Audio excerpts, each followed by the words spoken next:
I've been studying and collecting Flint history since I can remember.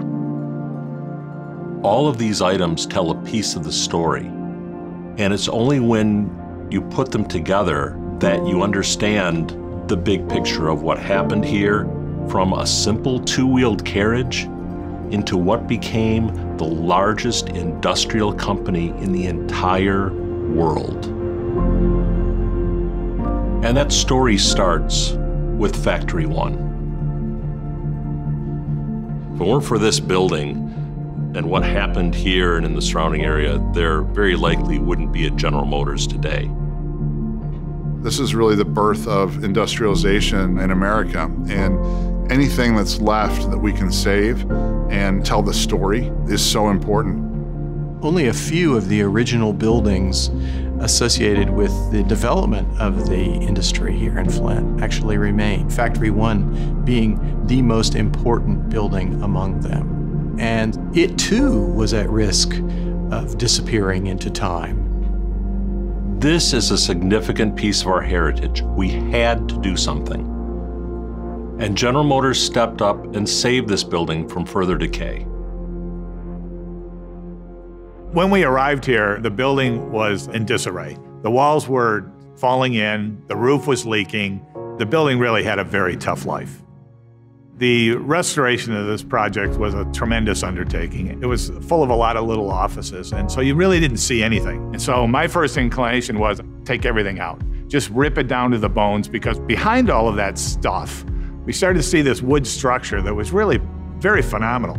I fell in love with it and said, we need to expose that. We need to let everybody see how really beautiful that is. What's important to be maintained and showcased in the building is the building itself, this original structure that we have, the beams, the columns, the brick. And I think they really achieved that. They hit a home run. When we learned that the Factory One had been purchased by General Motors, I called Mark Royce. He was very gracious, took my call, and I said, I've got an idea. We have this magnificent archive on Kettering University's campus, which is one of the very, very best collections in the United States of early automotive history. And I said, what better marriage would there be than to place this archive inside of a renovated, rejuvenated Factory One? For many of these items, it's almost like coming home. And I was very pleased that Mark was so receptive to the idea and actually made it happen. You know, this is going to be a showpiece for innovation and what really went on in this area around the industry and the transformation of the industry, frankly. The archive will give us a roadmap of what that transformation looked like and when it happened and how difficult or easy it was in some cases, and how innovation and technology led the way.